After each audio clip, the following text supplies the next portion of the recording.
अस्सलाम वालेकुम जी, क्या हाल है आप सबका? ठीक ठाक, खैर खैरियत। एक दफ़ा फिर आपको वेलकम करते हैं मरियम्स किचन में। कल है इतवार का दिन और मेरे घर रात के खाने पे और शाम की चाय पे कुछ गेस्ट इनवाइटेड हैं। इतवार को हम लोग लेट उठते हैं, इसलिए मैंने तैयारी एक दिन पहले से ही स्टार्ट कर ली थी ताकि नेक्स्ट डे मुझे मुश्किल ना हो। सबसे पहले मैं बनाऊंगी हलीम के लिए गोश्त।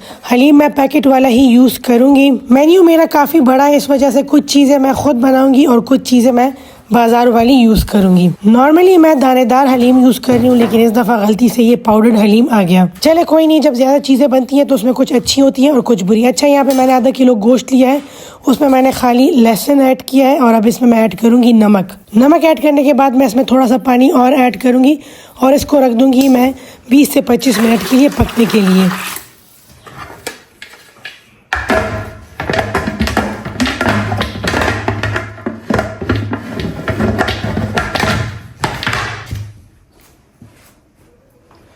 प्रेशर कुकर को हम लोगों ने रख दिया है आग पे और अब हम लोग तैयारी करते हैं अपने मेन्यू के दूसरे डिश की, जो कि है रान रोस्ट।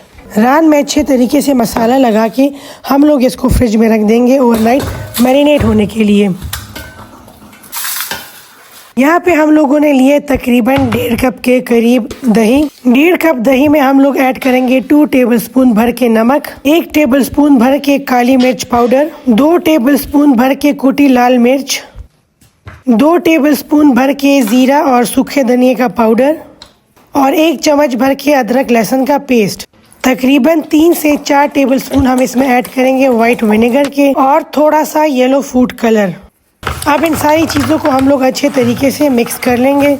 मिक्स करके इसको साइड पे कर लेंगे और अब हम लोग रान में लगाएंगे डीप कट्स।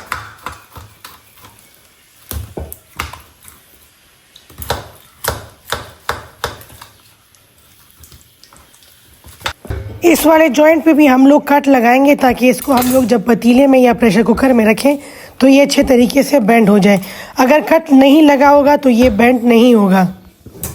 कट्स लगाने के बाद जो दही वाला मसाला हम लोगों ने रेडी किया था वो हम लोग सारा इस रान के ऊपर लगा लेंगे, अच्छे तरीके से मिक्स कर लेंगे और फिर इसको फ्रिज में रख लेंगे ओवरनाइट मैरिनेट होने के लिए। रान को जितना ज़्यादा टाइम आप मैरिनेशन के लिए देंगे उतने ही ज़्यादा आपको अच्छे रिजल्ट्स मिलेंगे। हम लोगों ने जो कट्स लगाए थे उन कट्स के अंदर भी आप लोगों ने अच्छे तरीके से सारा मसाला लगा लेना है। अच्छा, यहाँ पे आपको एक बात बताती चलूँ कि आपको शायद मेरी आवाज़ लगे कि ये बैठी हुई है। मुझे मुख्तलिफ किस्म की एलर्जीज़ है। मैं अगर ज़्यादा बाजारी खाना खाऊँ तो मेरा गला बैठ जाता है। गला बैठ जाता है मतलब कि मेरी आवाज़ बैठ जाती है।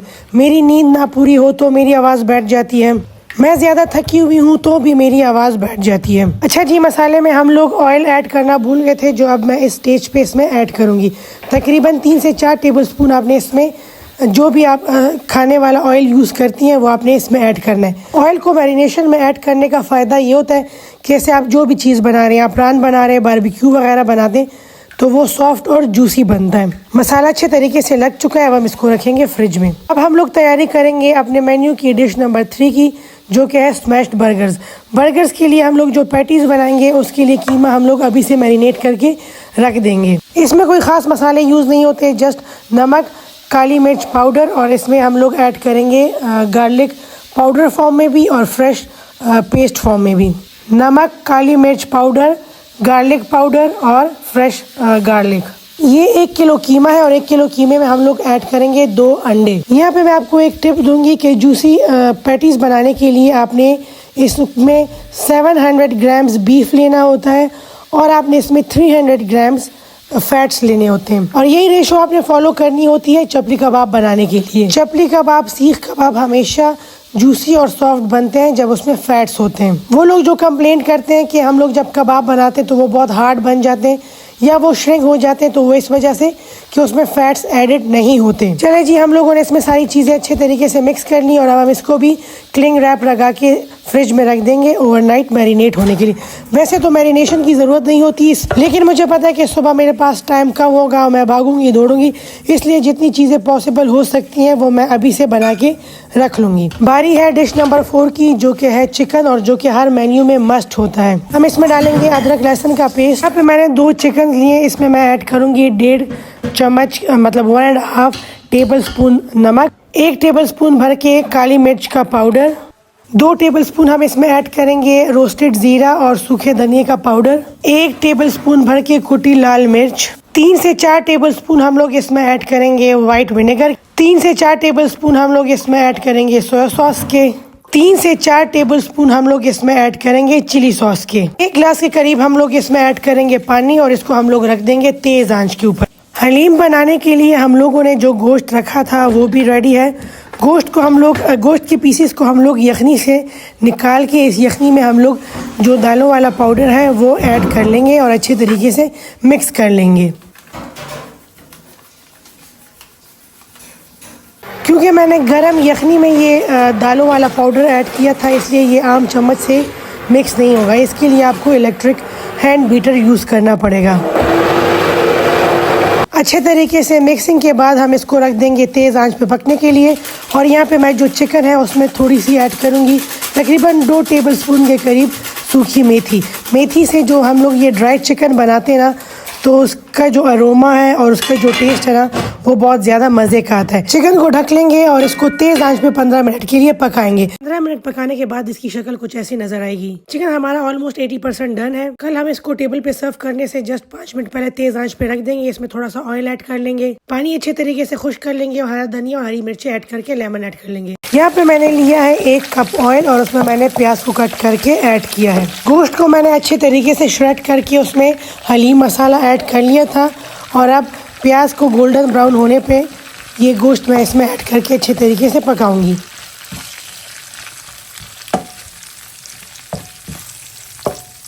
और अब ये गोश्त वाला मसाला मैं ऐड करूंगी हलीम में और हमारी हलीम जो है तो ये रेडी हो गई।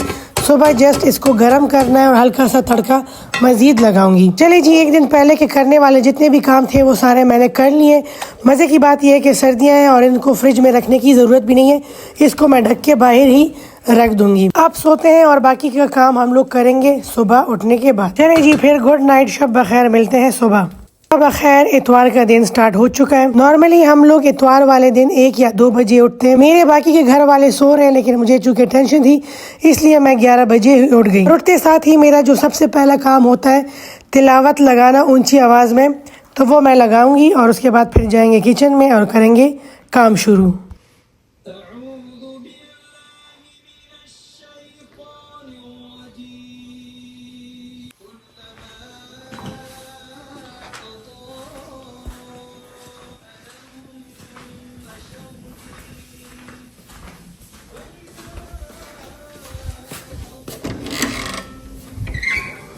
रात सोने से पहले मैंने हुमस के लिए चने भिगो दिए थे और मैंने थोड़े से चावल भी भिगो दिए थे कि मैंने खीर बनानी है आज। हुमस की रेसिपी ऑलरेडी मैं इससे पहले वाली वीडियो में शेयर कर चुकी हूँ, वहाँ पे आप डिटेल में देख सकते हैं। घर वालों के उठने से पहले मैं जल्दी जल्दी चीज़ें बना लूँगी जो बन सकती हैं, इसलिए कि उनके उठने के बाद फिर नाश्ते की भाग दौड़ शुरू हो जाएगी और मेरा काम दरमियान में रह जाएगा। यहाँ पे मैंने एक पतीला लिया जिसमें मैं ऐड करूँगी तकरीबन 1.5 कप चीनी के। हमें ज़्यादा मीठा पसंद नहीं, इसलिए मैं 1.5 कप यूज़ कर रही हूँ, लेकिन आप चाहे तो आप 2 कप यूज़ कर सकते हैं। चीनी को हम लोग छोड़ देंगे हल्की आंच पे कैरमलाइज होने के लिए। मैंने 1/2 कप चावल लिए थे जो सोख होने के बाद 1 कप बन गए।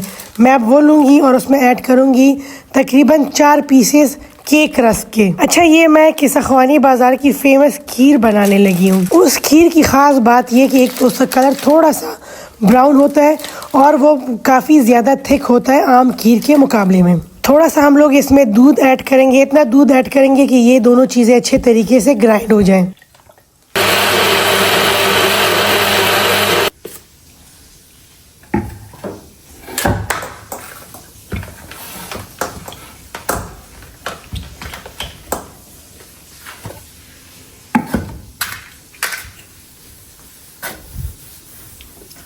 इन्हीं को हम लोगों ने बहुत ही हल्की आंच पे मेल्ट करना है, तेज़ आंच पे नहीं। अगर तेज़ आंच पे करेंगे तो ये जल जाएगी और जो खीर है तो उसका टेस्ट कड़वा हो जाएगा। हमने इसको ज़्यादा ब्राउन नहीं करना। ये देखें, ये इसका परफेक्ट कलर है गोल्डन ब्राउन। अब अगर हम इसको मज़ीद पकाएंगे तो चीनी जो है तो वो कड़वी हो जाएगी। इसमें हम लोग ऐड करेंगे इलायची पाउडर और साथ ही केक रस्क और चावलों वाला मिक्सचर। अच्छा, जब हम इसमें मिक्सचर ऐड कर लेंगे तो इसमें जो चीनी है तो वो सारी सॉलिड फॉर्म में आ जाएगी, लेकिन जैसे जैसे आप इसको पकाते जाएंगे वो साथ साथ दूध में मेल्ट होती जाएगी, तो आप लोगों ने घबराना नहीं है। ये देखें, दूध ऐड करने के बाद जो चीनी है तो वो सारी सॉलिड फॉर्म में आ गई है। अब इसको जितना आप पकाते जाएंगे ये दूध में मेल्ट होती जाएगी। हाफ कप हम लोगों ने लिए थे चावल, जिसमें हम लोगों ने 1.5 कप चीनी डाली थी और इसमें तकरीबन 1.5 लीटर दूध यूज़ होगा। अगर आपको मीठा थोड़ा ज़्यादा पसंद है तो आप फिर 2 कप इसमें चीनी ऐड कर लें। अब हम इसके नीचे आंच को है जो बहुत ही हल्का कर लेंगे और इसको तकरीबन 20 से 25 मिनट के लिए पकाएंगे। आज हमारे मेन्यू में फ्रूट ट्रैफल भी है तो उसके लिए हम लोग बनाते हैं जेली। मैं 2 डिफरेंट किस्म की जेलीज ऐड करूँगी ट्रैफल में, इसलिए मैंने यहाँ पे लिया है 2 कप पानी और उसको रखा है बॉयल होने के लिए। एक मैं यूज़ करूँगी बनाना जेली और दूसरी मैंगो जेली। अच्छा, ये मेरे पास पड़ी हुई थी इसलिए मैं यही यूज़ करूँगी। अगर ये नहीं होती और मुझे बाज़ार से ख़रीदनी होती तो फिर मैं डेफिनेटली स्ट्रॉबेरी जेली ही ख़रीदती, इसलिए ज़्यादा अच्छे टेस्ट के लिए आप स्ट्रॉबेरी जेली यूज़ करें। साथ साथ हम लोग खीर में भी चम्मच हिलाते रहेंगे। अच्छा, अगर आपने एक दफ़ा खीर में चम्मच हिलाई, इसके बाद आपने मुसलसल हिलानी है वरना वो नीचे से लग जाती है। खीर को कभी भी स्टील के पतीले में नहीं बनाना। खीर हमेशा स्टील के पतीले में नीचे से लग जाती है और फिर उसमें जले हुए की स्मेल या टेस्ट आती है या आता है। इसलिए खीर को कभी भी स्टील के पतीले में बनाने का एक्सपेरिमेंट ना करें। दूसरा, खीर ट्रैफल आप लोग जब भी बनाएं तो हमेशा वुडन स्पून यूज़ करें। लकड़ी का चम्मच यूज़ करने का फ़ायदा ये है कि जो आपकी खीर है या जो अगर आप ट्रैफल वगैरह बना रहे हैं, कस्टर्ड वगैरह बना रहे हैं तो उसकी कंसिस्टेंसी अच्छी आती है। स्टील के चम्मच से या लोहे के चम्मच से ना खीर बहुत ज़्यादा पानी पानी हो जाता है, पतला सा हो जाता है। तो आज की इस वीडियो में ये एक बहुत अहम टिप है उन बच्चियों के लिए जो नई नई कुकिंग सीख रही हैं कि आपने खीर को कभी भी स्टील के बर्तन में नहीं बनाना और लोहे का या स्टील का चम्मच यूज़ नहीं करना, हमेशा वुडन स्पून यूज़ करना है। चले जी, अब हम इसको रख देते हैं साइड पे ताकि ये अच्छे तरीके से सेट हो जाए। अब यहाँ पे हम लोग करेंगे ट्राइफल की असेंबलिंग। अच्छा, मुझे ट्राइफल हमेशा सिंगल सर्विंग में पसंद है, वो इस वजह से कि ट्राइफल डालने का अपना एक तरीका है।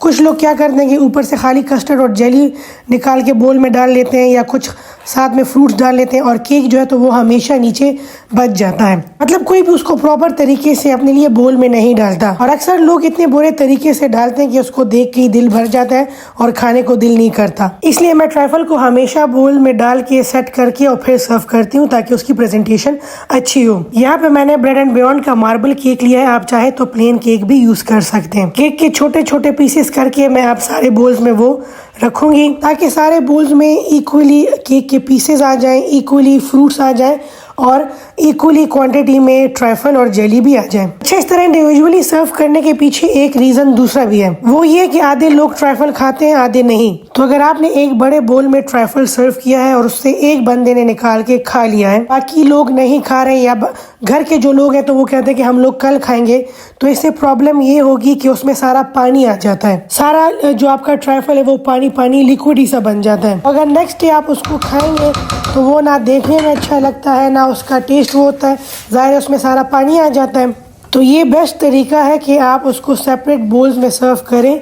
जिन्होंने खाना होगा वो अपना बोल ले लेंगे, जिन्होंने नहीं खाना होगा उसके बोल को आप क्लिंग रैप लगा के फ्रिज में रख दें और नेक्स्ट डे जब आप निकालेंगे तो वो वैसा ही फ्रेश होगा। तो ये जी एक और सर्विंग टिप आपके पास आ गई कि आपने ट्रैफल को हमेशा इस तरह सेपरेट बोल्स में प्रेजेंट करना है। अगर तो आप लोग चाहते हैं कि जो ट्रैफल बच गया वो नेक्स्ट डे खाने के काबिल हो तो। अच्छा जी, केक की लेयर लगाने के बाद हम इसमें डालेंगे फ्रूट्स आप अपनी मर्जी के डाल सकते हैं।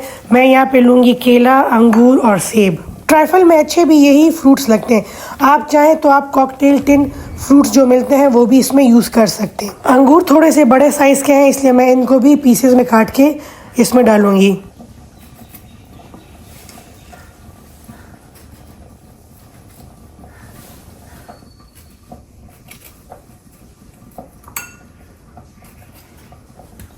केक, केला, अंगूर और इसमें अभी लास्ट बारी आएगी सेब की। सेब को हम लोग छोटे छोटे क्यूब्स में काट के इसमें ऐड करेंगे।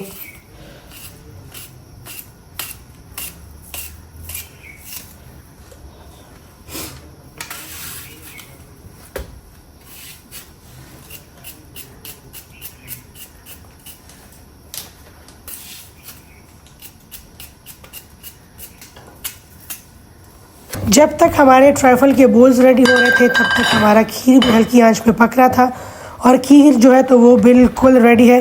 ये इसकी कंसिस्टेंसी चेक करें, इस तरह का खीर हमें चाहिए। इसमें ना नज़र आ रहा है कि इसमें कोई चावल है, ना ही इसमें जो हम लोगों ने केक रस डाला था वो कहीं से नज़र आ रहा है। चलिए अब हम इसको डिश आउट करेंगे। मैं इसको डालूंगी मिट्टी के बर्तन में। मुझे खीर हमेशा से मिट्टी के बर्तन में ही पसंद है। अच्छा जी, जो रियल ऑथेंटिक खीर की रेसिपी है ना, जो कि सखानी बाज़ार की फ़ेमस खीर है और जो मैंने आज आपको रेसिपी आपके साथ शेयर की है, इसमें नट्स नहीं होते और ये नॉर्मल खीर के मुकाबले में थोड़ा सा थिक होता है। जिस तरह हम लोग एग पुडिंग बनाते हैं ना, और वो जमा जमा सा होता है, जब आप उसको लेते हैं चम्मच के साथ तो उसके प्रॉपर चंक्स आ रहे होते हैं, तो सेम ये खीर भी उसी टेक्सचर का होता है। ये हलीम की तरह रनी या पतला नहीं होता, ये थिक होता है। अच्छा जी, जब तक खीर रेडी हो रही है, रेडी मीन्स के जब तक ठंडी हो रही है, हम उसको फ्रिज में रखते हैं, तब तक हम लोग बना लेते हैं ट्रैफल। यहाँ पे मैंने लिए तकरीबन हाफ कप दूध और इसमें मैंने डाले तकरीबन 3 टेबलस्पून के करीब कस्टर्ड पाउडर के। इसको अच्छे तरीके से मिक्स करूँगी और साथ साथ मैं मज़ीद दूध ऐड करती जाऊँगी। अच्छा जी, यहाँ पे मेरे से गलती हुई कि मैंने इसको आग पे रखा हुआ था और जब मैं कस्टर्ड पाउडर इसमें ऐड कर रही थी तो वो जम गया था, वो ऑलरेडी पक गया। और फिर जब मैं इसमें मज़ीद दूध ऐड कर रही थी तो वो आपस में मिक्स नहीं हो रहा था, इसलिए फिर मैंने इसको हैंड ब्लेंडर के साथ अच्छे तरीके से मिक्स किया और इसमें ऐड किया हाफ कप चीनी। चीनी हम लोग ज़्यादा नहीं डालेंगे, द रीज़न इसके ट्रैफल में ऑलरेडी केक भी है और फ्रूट्स भी है, तो अगर चीनी हम लोग डालेंगे तो ये बहुत ज़्यादा मीठा हो जाएगा। 3 टेबलस्पून मैंने कस्टर्ड पाउडर लिया है, उसमें मैंने 1 लीटर दूध डाला है और उसमें हाफ कप चीनी। 5 मिनट पकाने के बाद मैंने इसके नीचे आग को बंद कर दिया। खीर जो है तो वो ऊपर से थोड़ा सा थिक हो गया, तब हम इसके ऊपर ड्राई फ्रूट्स डालेंगे। ये ड्राई फ्रूट मैं इसके ऊपर अपनी मर्जी से डालती हूँ। जो ऑथेंटिक रेसिपी है उसमें ड्राई फ्रूट्स नहीं होते ऊपर भी, ना उसके खीर के अंदर होते हैं और ना ऊपर, लेकिन मैं इसको अच्छी लुक देने के लिए इसके ऊपर भी ड्राई फ्रूट डालूंगी थोड़े से, और साथ ही ये चांदी के वर्क भी इसके ऊपर रखूंगी।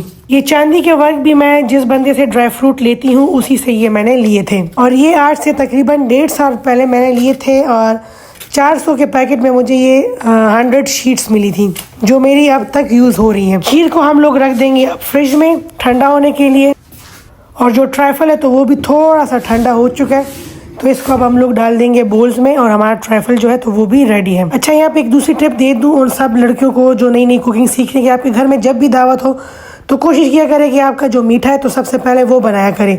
एक तो उसको सेट होने के लिए टाइम मिल जाता है, ठंडा होने के लिए टाइम मिल जाता है।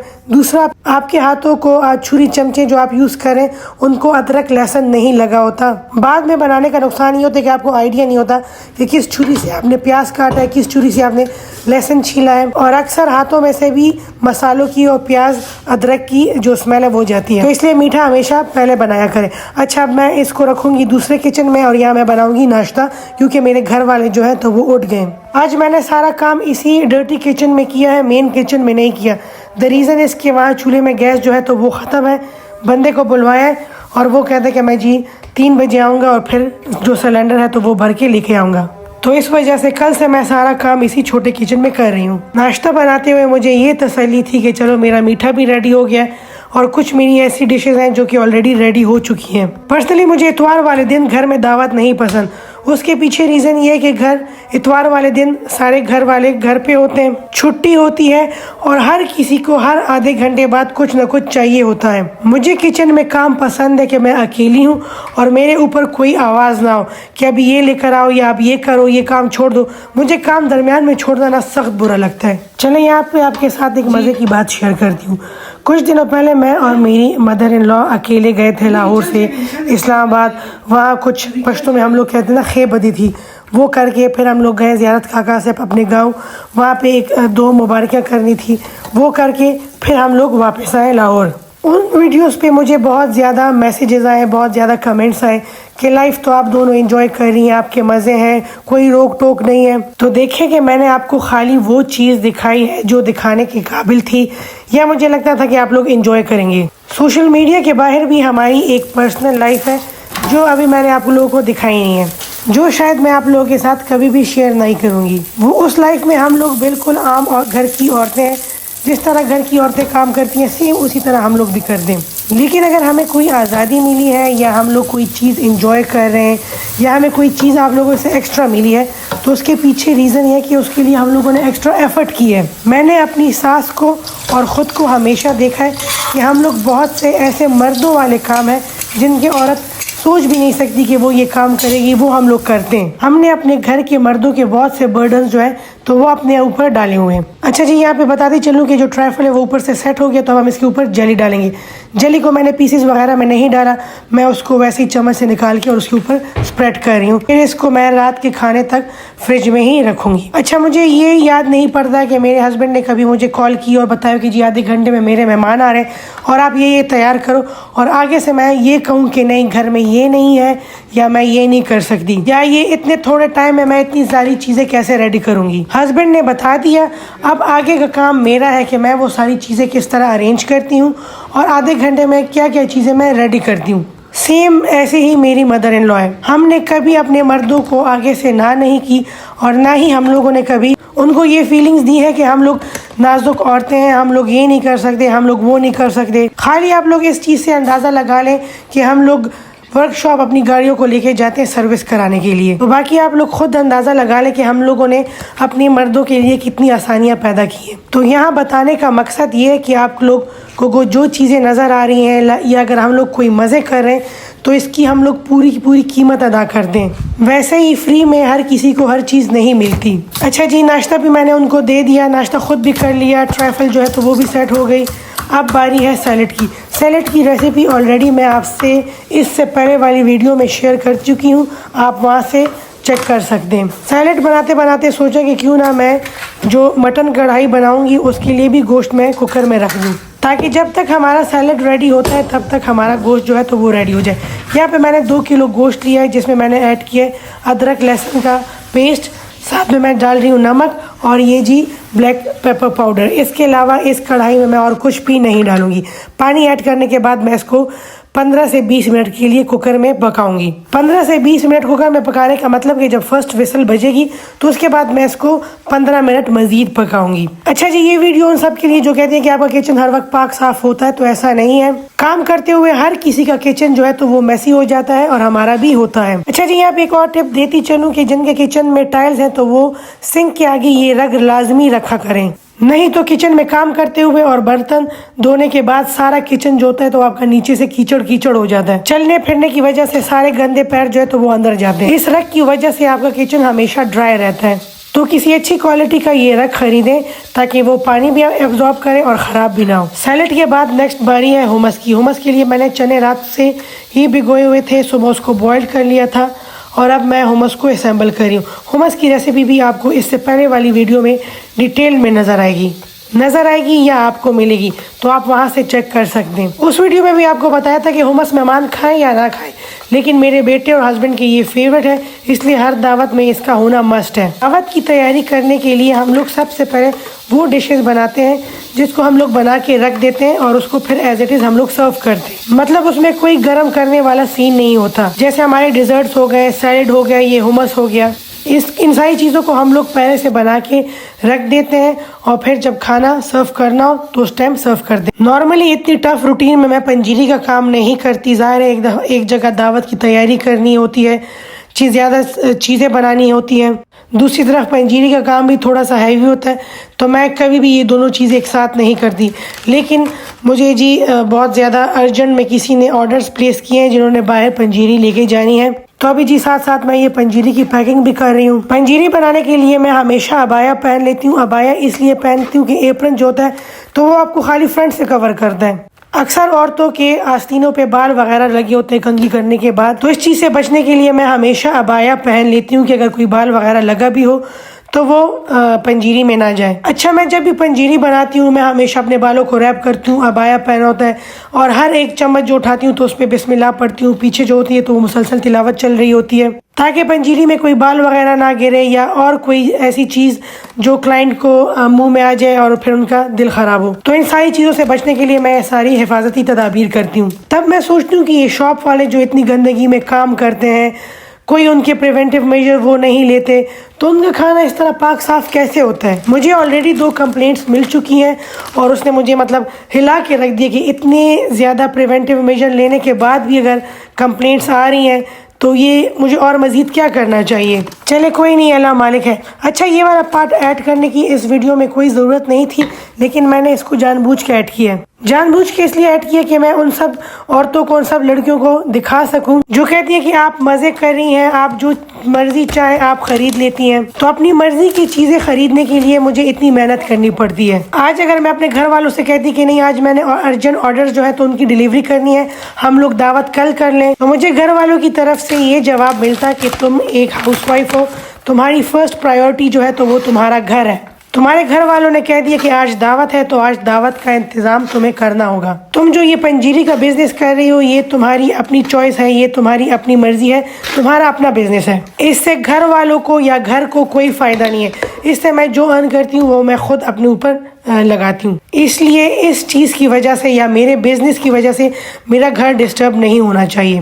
दूसरी तरफ ये मेरा बिजनेस है, मेरे क्लाइंट्स हैं, उनकी कुछ अक्सर लोगों की रिक्वायरमेंट होती है कि हमें अर्जेंट डिलीवरी कर दें। तो इन सारी चीज़ों को अच्छे तरीके से बैलेंस करना मेरी रिस्पॉन्सिबिलिटी है। बिजनेस की वजह से मेरा घर ख़राब ना हो, मेरे घर की रूटीन ख़राब ना हो, मेरे घर वाले इफेक्ट ना हो, इन सारी चीज़ों को मैंने देखना होता है और इन सारी चीज़ों को मैंने हैंडल करना होता है। और ये मैं बहुत अच्छे तरीके से लास्ट कुछ ईयर से कर रही हूँ। तो अगेन पॉइंट वही आ जाता है कि हर चीज़ करने के लिए आपको मेहनत करनी है, आपको एफर्ट्स करनी है, आपको कुछ कीमत अदा करनी होती है। इसलिए दूसरे को देख के ये कहना कि हाँ ये कर रही है, हाँ ये वो कर रही है, ये लाइफ एंजॉय कर रही है, मज़े तो इसके, तो आप इस चीज़ पे फोकस करें कि उसको अगर ये चीज़ें वो कर रही है, ये मज़े कर रही है, तो उसके पीछे उसने कितनी एफर्ट्स की हैं, कितना उसका हार्ड वर्क है, आप वो हार्ड वर्क पे फोकस करें। आप इससे ज़्यादा लाइफ एंजॉय करेंगी अगर आप ये सब कुछ करेंगी। तो मेहनत के बगैर कोई चीज़ मिलना इम्पॉसिबल है। जो हम लोगों ने मटन बनाया था ना, उसकी मैंने प्रॉपर कढ़ाई बना ली थी कुकर में ही। इसकी भी रेसिपी इससे पहले वाली वीडियो में है, दोबारा शेयर करूँगी तो वीडियो जो है तो वो गैर ज़रूरी लंबी हो जाएगी। इसको मैं डिश आउट करूँगी इस कढ़ाई में, क्योंकि मैंने इसको इसी कढ़ाई में सर्व करना है। आहिस्ता आहिस्ता दावत का वक्त करीब आ रहा है। कुकर को वॉश करके मैं इसमें जो हम लोगों ने रात को लैम्ब मैरिनेट करके रखा है ना, तो वो रख दूंगी। और अब टाइम की इतनी कमी है कि जो मैंने पंजीरी बनाने के लिए अबाया पहना हुआ था, अब मैं सारा काम आपको उस अबाया में करते हुए नजर आऊंगी। अच्छा जी, लैम्ब को हम लोगों ने कुकर में डाल दिया और जितना भी मैरिनेशन का मसाला था वो सारा हम इसके ऊपर डाल देंगे और इसको हम लोग फर्स्ट विसल बजने के बाद पकाएंगे 20 से 25 मिनट्स के लिए। 25 मिनट्स जो है तो वो परफेक्ट टाइम है। अच्छा, इसमें हम लोग साबुत आलू जो है बड़े साइज़ के वो भी इसके साथ ही रख देंगे ताकि वो भी इसी मसाले में पक जाएं। कुकर को बंद कर लेंगे, आंच लगा लेंगे और फर्स्ट विसल बजने के बाद हम इसको 25 मिनट्स देंगे ताकि गोश्त जो है, रान जो है तो वो अच्छे तरीके से पक जाए। साथ ही साथ हम लोग पानी रख देंगे पास्ता बनने के लिए।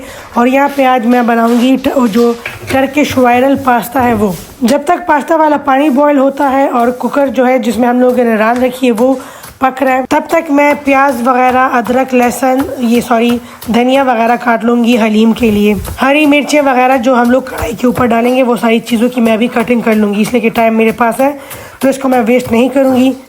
तब तक मैं ये सारी चीज़ें रेडी कर लूँगी। मैं जब भी फूड ग्रुप्स में पिक्चर्स लगाती हूँ या अपने इंस्टाग्राम पे पिक्चर्स लगाती हूँ और लिखती हूँ कि ये सारी चीज़ें मैंने बनाई है, तो बहुत सी लड़कियां मेरे से पूछती हैं कि किस तरह आपने ये सब कुछ अकेले किया है, या फिर उनका दूसरा क्वेश्चन ये होता है कि ये सारी चीज़ें आपने कितने घंटों में बनाई हैं। तो देखिए, अगर इंसान चाहे तो वो सब कुछ कर सकता है, खाली आपको टाइम मैनेजमेंट सीखनी पड़ती है। मैं आपको बिल्कुल सच्ची बात बताऊंगी कि जब मेरे घर में दावत होती है तो मैं उस दिन 1 मिनट के लिए भी नहीं बैठती। हाँ, दरमियान में 2 से 3 कप चाय के पीती हूँ और वो जब तक पीती हूँ तो वो टाइम मैं बैठती हूँ, बाकी सारा टाइम मैं नॉन स्टॉप लगी रहती हूँ। दूसरा ये कि मैं बहुत सी चीज़ें एट अ टाइम कर रही होती हूँ। ये नहीं कि अगर एक चीज़ बन रही है तो पहले उसका वेट करो कि वो कम्प्लीटली रेडी हो जाए तो ही मैं दूसरी चीज़ शुरू करूँगी या दूसरी रेसिपी स्टार्ट करूँगी। अब इस टाइम रात मैंने रखा हुआ है पकने के लिए, साथ में हमारा जो पास्ता है वो बॉयल हो रहा है और साथ में ये मैं हलीम के लिए जो चीज़ें चाहिए होती हैं उनकी मैंने कटिंग कर ली और उसको अब मैं डिश आउट कर रही हूँ। तो मेरा ये काम है कि मैं 2-3 चीज़ें एट अ टाइम कर रही होती हूँ।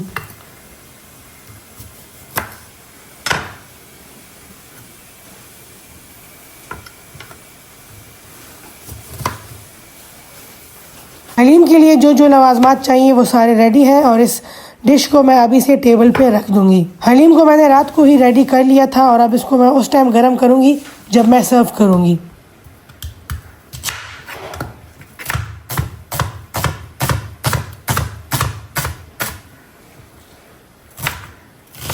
प्रेशर कुकर के नीचे आग बंद करने के बाद जब तक उसका गैस जो था वो निकल रहा था तब तक मैं चली गई और मैंने कपड़े वगैरह बदल लिए और मैं तैयार होगी कि अगर अभी अचानक से मेहमान आ जाए तो मैं रेडी हूँ। अच्छा जी, 25 मिनट के बाद गोश्त जो है तो वो बहुत ज़्यादा अच्छे तरीके से गल चुका है। अब हम इसको तेज़ आंच पे पकाएंगे ताकि इसका जो ये पानी है ये थोड़ा सा ड्राई हो जाए। थोड़े से पानी को हम लोग ड्राई कर लेंगे और बाकी का पानी जो है तो उसको हम लोग एक बोल में निकाल लेंगे। और जब ये रान सर्व करने लगेंगे तो उस टाइम ये पानी हम लोग गर्म करके रान के ऊपर डाल लेंगे। इसका फ़ायदा ये होगा कि जो हमारा रान है तो वो ड्राई नहीं होगा, बल्कि वो जूसी होगा और थोड़ी सी उसके साथ ग्रेवी भी होगी अगर कोई रोटी के साथ खाना चाहे तो। अच्छा जी, ये वही वाली डिश है जिसमें हम लोगों ने पानी रखा हुआ था पास्ता के लिए। पास्ता बॉयल हो गया था, उसको मैंने स्ट्रेनर में निकाल लिया। फिर इसमें मैंने जी डाले हैं गोला कबाब। ये सूफी के गोला कबाब है, मैंने फर्स्ट टाइम ट्राई किए और मुझे काफ़ी ज़्यादा अच्छे लगे। इसके ऊपर मैं गोल गोल प्याज काटूंगी, गोल गोल टमाटर, हरी मिर्चें और हरा धनिया काट के इसको मैं रख दूंगी दम पे। और ये साथ ही साथ हमारी एक और डिश भी रेडी हो जाएगी।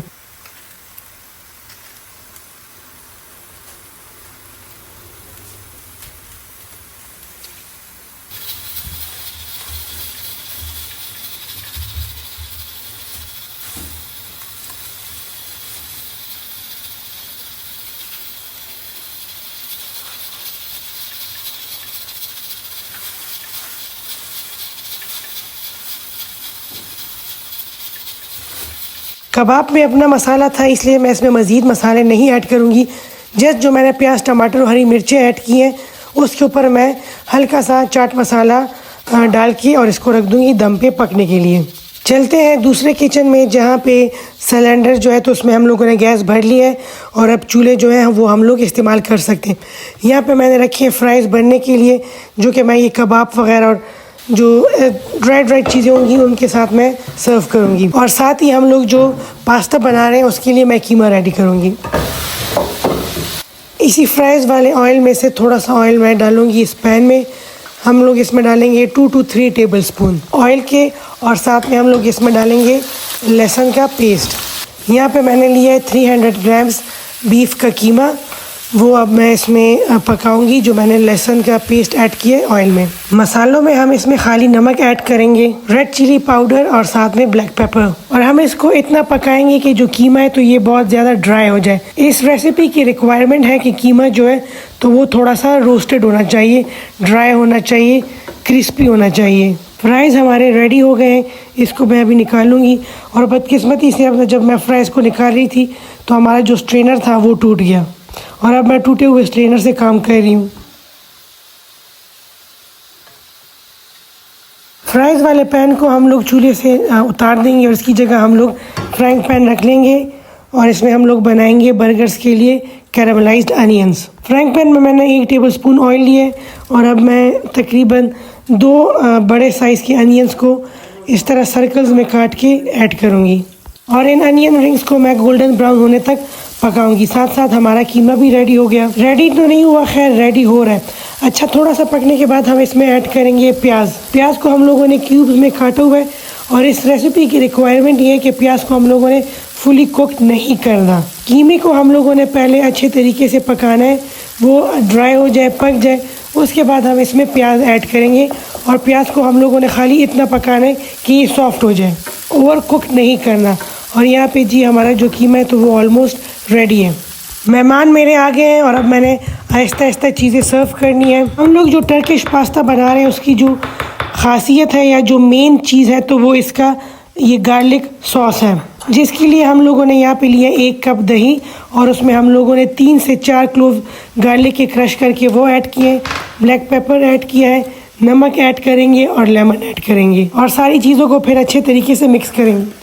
इस वीडियो को रिकॉर्ड करने के लिए मैंने आज इतना ज़्यादा बोली कि जो थोड़ा बहुत मेरा गला खुला था वो फिर बंद हो गया, आवाज़ मेरी फिर बैठ गई। गार्लिक सॉस रेडी हो गया है और अब बारी है हमारे मेन्यू की सबसे आखिरी डिश बनाने की, जो कि है स्मैश्ड बर्गर्स। यहाँ पे मैंने बड़े साइज़ का तवा लिया है, उसमें थोड़ा सा मैं ऑयल डालूँगी और जो रात को हम लोगों ने कीमा मैरिनेट करके रखा हुआ था उसके छोटे छोटे बॉल्स बना के वो इस तवे पे डाल दूँगी और फिर इस बर्गर स्मैशर की मदद से जो ये सारे बॉल्स हैं उनको मैं फ्लैट कर लूँगी, उनको कबाब की शक्ल दे दूँगी। मैं जब रेस्टोरेंट्स के मेन्यू में स्मैश्ड बर्गर का नाम देखती तो मुझे लगता कि ये बहुत कोई लंबी चौड़ी या मुश्किल रेसिपी होगी, लेकिन जब मैंने इसको खुद बनाया और इसको ट्राई किया तो यकीन माने कि इससे ज़्यादा इजी, सिंपल और टेस्टी रेसिपी और कोई हो ही नहीं सकती।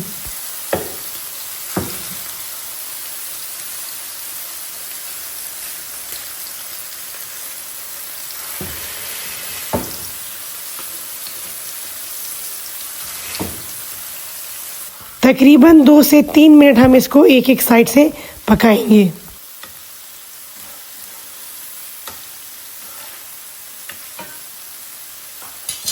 हम लोगों ने जो रान रखा हुआ था कि उसका पानी ड्राई हो जाए, उसमें से ये वाला पानी मैंने अलग कर दिया और बाकी का पानी जो है तो वो इसका ऑलमोस्ट ड्राई हो चुका है। आलू सारे मैं निकाल लूँगी उस डिश में जिसमें मैंने ये रान सर्व करनी है, इसलिए कि अब इसमें ऑयल ऐड करूँगी और अगर इसको मैं हिलाऊँगी तो आलू जो है तो इनका हलवा बन जाएगा, इसलिए आलू जो है तो वो मैं सारे निकाल रही हूँ। पानी जब इसका ड्राई हो जाएगा तो इसमें मैं ऐड करूँगी ऑयल।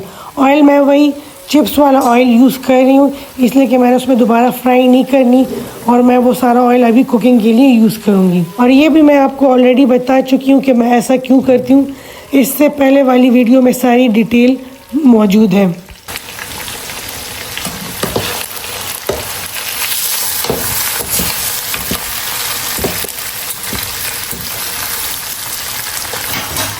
रान को अच्छे तरीके से दोनों साइडों से हम लोग सुरख कर लेंगे और इसके ऊपर ढक्कन बंद कर देंगे ताकि ये गर्म रहे।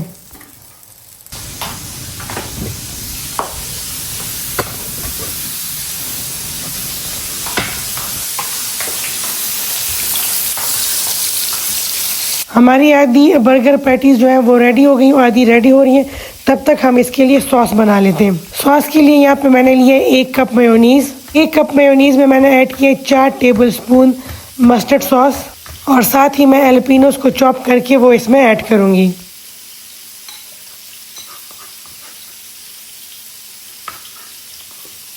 और इसके बाद मैं इसमें ऐड करूँगी 4 टेबलस्पून चिली गार्लिक सॉस के। इन सारी चीज़ों को मैं अच्छे तरीके से मिक्स करूँगी और ये एक मज़ेदार किस्म का बर्गर सॉस रेडी हो गया।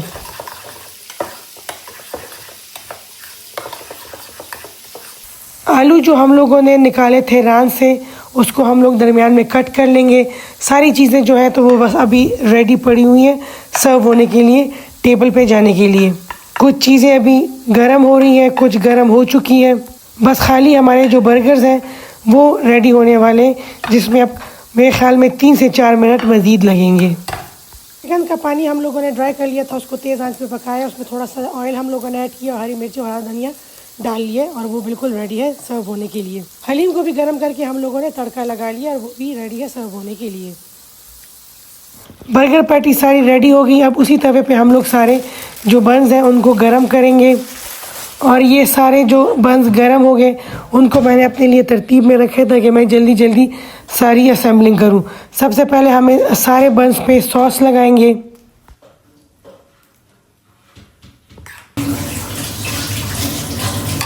स्टेप में हम इसके ऊपर सलाद का पत्ता रखेंगे। सारे बर्गर्स के ऊपर हम लोगों ने सलाद का पत्ता रखना है। अगर किसी को पसंद नहीं है तो आप ये वाला पार्ट स्किप भी कर सकते हैं। हम लोग हर बन में 2-2 बर्गर पैटीज़ रखेंगे। एक बर्गर पैटी के ऊपर हम लोगों ने चीज़ इस तरह रख ली है और इसको हम लोग मेल्ट करेंगे।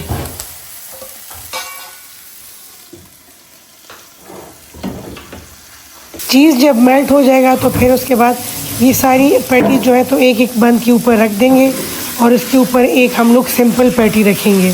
इस वीडियो बनाने का मेन मकसद ये था कि मैं आपको दिखा सकूं कि किस तरह आप एट अ टाइम बहुत सारी रेसिपीज़ जो है तो उसको बना सकते हैं, बजाय इसके कि आप एक पूरी रेसिपी फॉलो करें, वो कंप्लीट हो जाए, उसके बाद फिर आप नेक्स्ट रेसिपी स्टार्ट करें। रेसिपी से मेरा मुराद है कि एक डिश।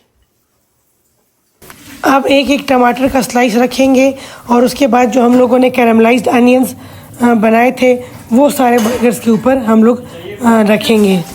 सारी बात टाइम मैनेजमेंट की है कि आप किस तरह अपने टाइम को यूटिलाइज़ करती हैं। जितने अच्छे तरीके से आप अपने टाइम को यूटिलाइज़ करेंगी उतने ही कम वक्त में आप बहुत सारी डिशेस अपने मेहमानों के सामने सर्व कर सकेंगी।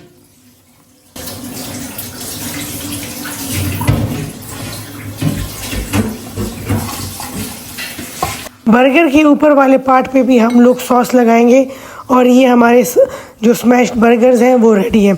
इसको आसानी से खाने के लिए अब मैं इसको रैप करूंगी एल्युमिनियम फॉइल में। एल्युमिनियम फॉइल में क्यों रैप करूंगी, वो इसलिए रैप करूंगी कि एक तो उसमें गर्म रहेंगे, दूसरा ये कि इनको अगर हम लोग वैसे ही खाएंगे तो सारा जो मटेरियल है वो बाहर आ जाएगा। तो इसको अच्छे तरीके से इंसानियत के तरीके से खाने के लिए हम लोग इसको रैप करेंगे एल्युमिनियम फॉइल में।